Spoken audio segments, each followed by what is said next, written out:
Dear students, after studying this module, you shall be able to learn the anatomy and blood supply of the brain, learn the basic role of various neurotransmitters, learn the major chemical systems including dopamine, epinephrine, GABA and serotonin.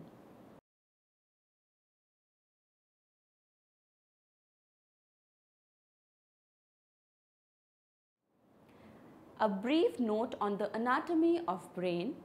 The three main components of the brain, the cerebrum, the cerebellum and the brainstem have distinct functions.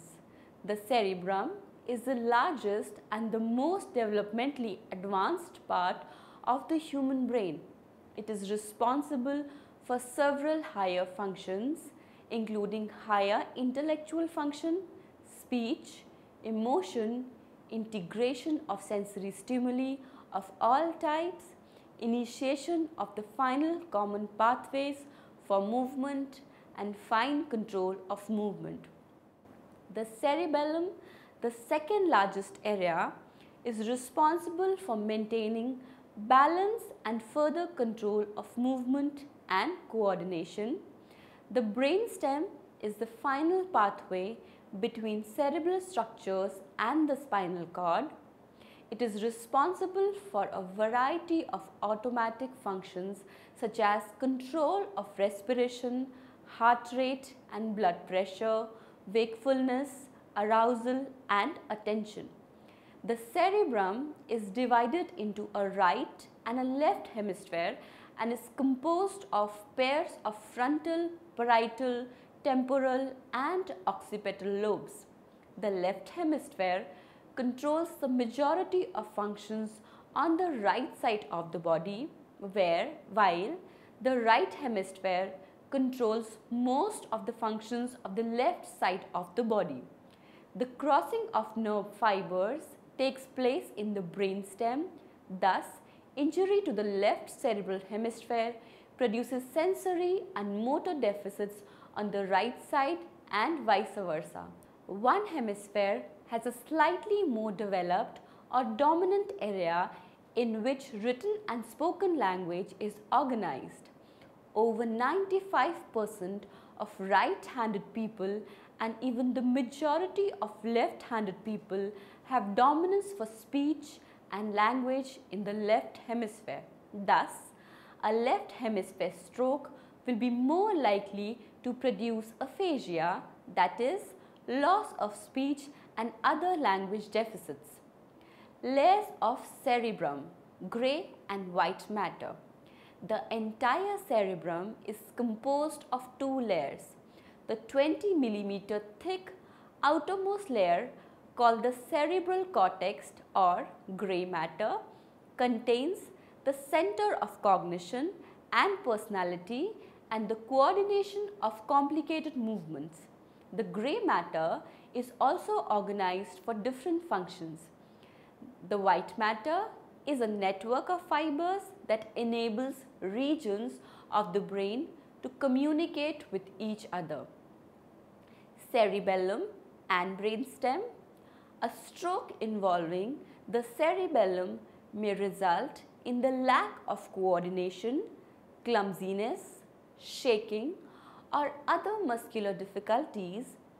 These are important to diagnose early since swelling may cause brainstem compression or hydrocephalus.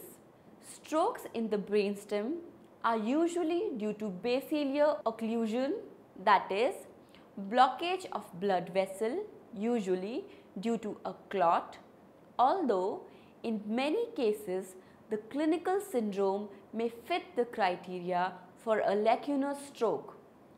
Brainstem strokes can be serious or even fatal. People who survive may be left with severe impairments or remain in a vegetative state. Major blood vessels. Normal function of the brain's control center is dependent upon adequate supply of oxygen and nutrients through a dense network of blood vessels. Blood is supplied to the brain, face and scalp via two major sets of vessels, the right and the left common carotid arteries and the right and the left vertebral arteries. The common carotid arteries have two divisions. The external carotid arteries supply the face and the scalp with blood. The internal carotid arteries supply blood to the anterior 3/5 of cerebrum. The vertebra basal arteries supply the posterior 2/5 of the cerebrum, part of cerebellum and the brainstem. Any decrease in the flow of blood through one of the internal carotid arteries brings about some impairment in the function of the frontal lobes. This impairment may result in numbness, weakness or paralysis on the side of the body opposite to the obstruction of the artery. Occlusion of one of the vertebral arteries may cause many serious consequences ranging from blindness to paralysis. Circle of Willis. At the base of the brain, the carotid and vertebra basal arteries form a circle of communicating arteries known as the Circle of Willis. From this circle, other arteries, the anterior cerebral artery ACA and the middle cerebral artery MCA, the posterior cerebral artery PCA, arise and travel to all parts of the brain. Because the carotid and vertebra basal arteries form a circle, if one of the brain arteries is occluded, the distal smaller arteries that it supplies can receive blood from the other arteries, which is known as the contralateral circulation. The anterior cerebral artery extends upwards and forward from the internal carotid artery. It supplies the frontal lobes, the parts of the brain that control logical thought, personality and voluntary movements, especially of the legs. Middle cerebral artery. The middle cerebral artery is the largest branch of the internal carotid. The artery supplies primary motor and sensory areas of the face, throat, arm and hand, and in the dominant hemisphere, the areas for speech. The middle cerebral artery is the artery most often occluded in stroke. Posterior cerebral artery. The posterior cerebral arteries stem in most individuals from the basilar artery but sometimes originate from the ipsilateral, which is of the same side internal carotid artery. The posterior artery supplies the temporal and occipital lobes of the left cerebral hemisphere and right hemisphere. When infarction occurs in the territory of the posterior cerebral arteries, it is usually secondary to embolism, which refers to the lodging of an embolus, that is any detached intravascular mass, which may be a blood clot, a fat globule or a gas bubble in the bloodstream, which can cause a blockage from lower segments of the vertebral brachycerebral system or heart. Clinical symptoms associated with occlusion of the posterior cerebral artery depend on the location of the occlusion and may include thalamic syndrome, thalamic perforate syndrome, which is strokes causing damage to the thalamus, Weber syndrome, which is a form of stroke characterized by the presence of an oculomotor nerve palsy, and contralateral hemiparesis or hemiplegia. Contralateral hemiplegia, that is paralysis of opposite side, Hymenopsia, that is loss of half of the visual field either in one eye or both eye, and a variety of other symptoms including color blindness, failure to see to and fro movements, verbal dyslexia and hallucinations. The most important finding is occipital lobe infarction leading to an opposite visual field defect. Neurotransmitters. Neurotransmitters are endogenous chemicals that transmit signal from a neuron to a target cell across a synapse. There are many different ways to classify the neurotransmitters, dividing them into amino acids, peptides and monoamines is sufficient for some classification purposes. Major neurotransmitters are amino acids, for example glutamate, aspartate, D-serine, gamma aminobutyric acid which is also known as GABA, and glycerine. Monoamines and other biogenic amines includes dopamine which is also known as DA, norepinephrine also known as non-adrenaline, NE and NA, epinephrine which is also known as adrenaline, histamine, serotonin which is also known as SE and 5-HT. Peptides, for example somatostatin, substance P, opioid peptides, and others are acetylcholine, adenosine, anandamide, nitric oxide, etc. By far, the most prevalent neurotransmitter is glutamate, which is excitatory as well over 90% of the synapses in the human brain. The next most prevalent is GABA, which is inhibitory at more than 90% of the synapses that do not use glutamate. The only direct action of a neurotransmitter is to activate a receptor.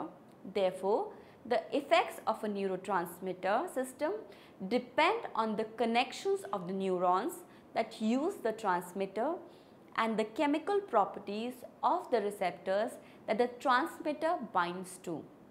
Here are a few examples of important neurotransmitter actions. Glutamate. Glutamate is used at the great majority of fast excitatory synapses in the brain and spinal cord. It is also used as most synapses that are modifiable, that is, capable of increasing or decreasing in strength. Modifiable synapses are thought to be the main memory storage elements in the brain. Excessive glutamate release can overstimulate the brain and lead to excitotoxicity, causing cell death resulting in seizures or strokes. Excitotoxicity has been implicated in certain chronic diseases including ischemic stroke, epilepsy, Alzheimer's disease, Huntington's disease and Parkinson's disease. Glutamate is also associated with learning and memory. Alzheimer's disease is first exhibited in symptoms related to memory. Now, GABA. GABA is used at the great majority of fast inhibitory synapses in virtually every part of the brain. Many sedative or tranquilizing drugs act by enhancing the effects of GABA. GABA also contributes to motor control, vision and many other cortical functions. GABA regulates anxiety. It is also used to treat epilepsy and to calm down the trembling of people suffering from Huntington's disease. Acetylcholine.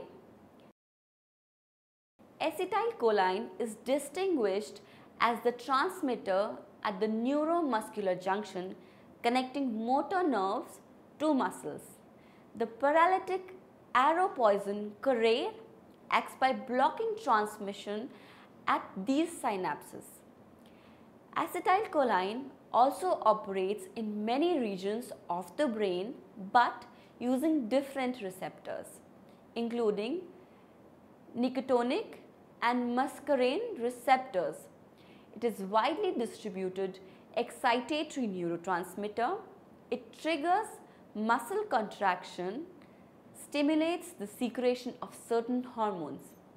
In the central nervous system, it is involved in wakefulness, attentiveness, anger, aggression, sexuality and thirst, among other things. Alzheimer's disease is also associated with a lack of acetylcholine in certain regions of the brain. Dopamine. Dopamine has a number of important functions in the brain. This includes regulation of motor behavior, pleasures related to motivation and also emotional arousal. It plays a critical role in reward system. People with Parkinson's disease have been linked to low levels of dopamine, and people with schizophrenia have been linked to high levels of dopamine. It modulates mood and plays a central role in positive reinforcement and dependency. The loss of dopamine in certain parts of the brain causes muscle rigidity, which is typical of Parkinson's disease. Serotonin. Serotonin is a monoamine neurotransmitter. Most of it is produced by and found in the intestine, approximately 90% of it, and the remainder in the central nervous system neurons. It functions to regulate appetite, sleep, memory and learning, temperature, mood, behavior, muscle contraction and function of the cardiovascular system and endocrine system. It is speculated to have a role in depression, as some depressed patients are seen to have lower concentration of metabolites of serotonin in their cerebrospinal fluid and brain tissue. Serotonin contributes to several functions such as regulating body temperature and pain, depression, suicide, impulsive behavior and aggressiveness seem to be related with certain imbalances in the level of serotonin. Substance P is a neuropeptide and functions as both a neurotransmitter and as a neuromodulator. It aids in controlling relaxation of the vasculature and lowering blood pressure through the release of nitric oxide. Opioid peptides are neurotransmitters that act within pain pathways and the emotional centers of the brain. Some of them are analgesics and elicit pleasure or euphoria. Norepinephrine. Norepinephrine is important for attentiveness, emotions, sleep, dreaming and learning. It is also released in the blood as a hormone. It is an integral part of the sympathetic division of the autonomic nervous system. It also plays a role in mood disorders such as manic depressive psychosis. Now, the neurotransmitter system. Neurons expressing certain types of neurotransmitters sometimes form distinct systems where activation of the system affects large volumes of the brain called volume transmission. Major neurotransmitter systems include the noradrenaline, norepinephrine system, the dopamine system, the serotonin system and the cholinergic system. Best known neurotransmitters that are involved in many functions in both the central and the peripheral nervous system include, apart from acetylcholine, others that belong to the family of amines and amino acids. Norepinephrine system. Norepinephrine system. The noradrenergic neurons in the brain form a neurotransmitter system that, when activated, exerts effects on large areas of the brain. The effects are alertness and arousal and influences on the reward system. The non-adrenergic neurons originate both in the locus coeruleus of pons and the lateral tegmental field.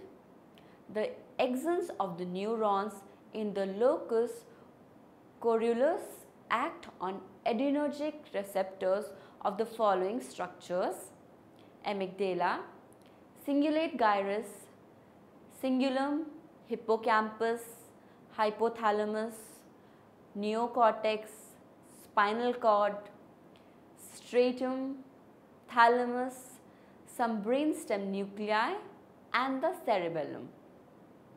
On the other hand, axons of the neurons of the lateral tegmental field act on adrenergic receptors in hypothalamus. For example, the structure explains some of the clinical uses of norepinephrine, since a modification of the system affects large areas of the brain. Some of the noradrenergic agents are indicated as useful for treating certain disorders. Norepinephrine may be used for the indications attention deficit hyperactivity disorder, depression and hypotension and schizophrenia.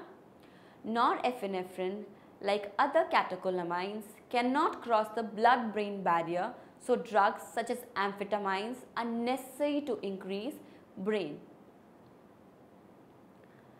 Different medications affecting norepinephrine function have their targets at different points in the mechanism. From synthesis to signal termination, some of their regular functions are as follows: to function as synthesis modulators, vesicular transport modulators, release modulators, termination modulators, and as anti-inflammatory agent role in Alzheimer's disease. The norepinephrine from locus coeruleus cells, in addition to its neurotransmitter role, locally diffuses from varicocytes, such as it provides an endogenous anti-inflammatory agent in microenvironment around the neurons. Up to 70% of norepinephrine projecting cells are lost in Alzheimer's disease. Now, the dopamine system. The dopamine system is basically a group of nerve cells, most of which originate in the midbrain. They send their axons to the forebrain, to different parts of the forebrain where they plug into particular functions. To simplify things, there are three main branches of this forebrain dopamine system. There is a branch that goes all the way to the frontal cortex, where it modulates cognitive function and enhances the efficiency of certain forms of thinking and working memory.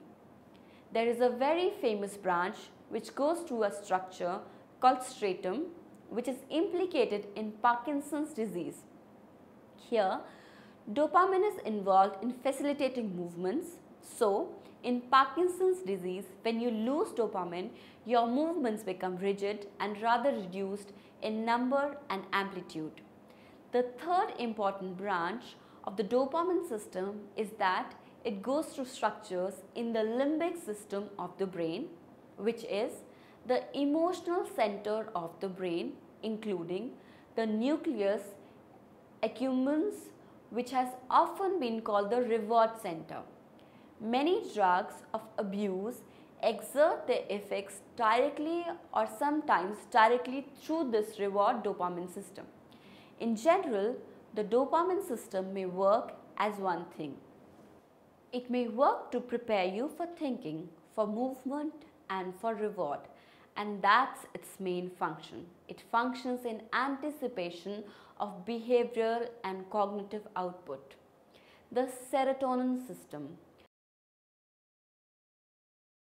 One of the systems in the brain that has been studied most in depression has been the serotonin system. A reason for that has been that drugs that would act relatively specifically in the serotonin system as their primary mechanism of action had antidepressant effects in humans who suffered from depression. So, for example, most antidepressant drugs that are prescribed now are serotonin reuptake inhibitors.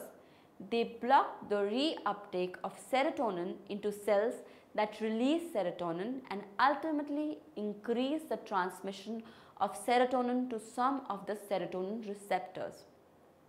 It's thought that probably is leading to some cascade of other events that may become particularly relevant in depression, but nevertheless, the serotonin system in general has been shown to play important roles in modulating stress and coping with stress, and modulating emotional behavior in general. It is thought that this system, if you have abnormalities of function within this system that may arise, for example, due to genetic mutations or other kinds of impairments. If you have an impairment of the system, it may interfere with your ability to deal with stressful situations, or it may interfere with your ability to respond to antidepressant treatments. Cholinergic system. The cholinergic system comes as two main branches. It is a fascinating system because there is a forebrain system in the so-called basal forebrain that is right out front of the bottom. That projects to the neocortex, and another branch of it projects to the hippocampus. These areas of the basal forebrain, these cholinergic cells are involved in particular in a form of arousal we call vigilance. They are greatly involved in enhancing signal to noise ratios so that they enable you to detect targets with great fidelity. We also suspect that they contribute to memory encoding processes and working memory processes mainly by enhancing the power of the signals going into these processes. There is also a brainstem cholinergic system which actually also stimulates the basal forebrain system. The brainstem is called the tegmental cholinergic system and is very importantly involved in the sleep-waking cycle. The effects of neurochemicals on feelings, emotions and mood. The four main neurochemicals in the brain that affect our feelings, thoughts, emotions and mood. Serotonin. Serotonin can become depleted with chronic stress and anxiety, which will leave you feeling depressed, irritable and exhausted. Good serotonin foods are turkey, spinach, whole grain, fish, nuts, beans, brown rice, beets, bananas and blueberries. Epinephrine is responsible for the flight or fight response. Epinephrine reflects the growing amounts of stress felt in today's fast-paced world, from rush hour traffic to racing to beat the clock. The neurotoxin affects the heart rate, blood pressure and nervous system and has to do with injury repair and sleeping. Many people experience depletion of epinephrine with chronic stress or anxiety, leaving you feel worn out, exhausted, mentally drained and often depressed. Good epinephrine foods are almonds, avocados, bananas, most leafy greens, lean meat, grains, pineapple and tofu. Dopamine, it affects sleeping and waking cycles. Dopamine can become depleted with chronic stress, anxiety and intense trauma and is affected by serotonin levels. Dopamine and serotonin are very much linked. Commonly described as jet lag, its depletion disrupts unnatural circadian rhythms. Good dopamine foods are apple, banana, beets, chicken, eggs, watermelon, fish, wheat germ, beans and cottage cheese. Endorphin, they are the body's natural painkillers. They are responsible for decrease in physical pain, that is the runner's high. Alcohol abuse can deplete endorphins and their response to exercise. Good endorphin foods are strawberries, banana, grape, oranges, nuts, sesame seeds and pasta. The brain consists of three major parts: cerebrum, cerebellum and brainstem. Blood supply to brain is by three primary blood vessels: anterior, posterior and middle cerebral artery. Carotid and vertebral arteries form the circle of Willis.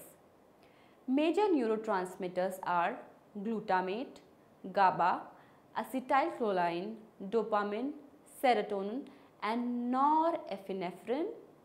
Major neurotransmitter systems are norepinephrine, dopamine, serotonin and cholinergic system, each having their distinct functions. Thank you.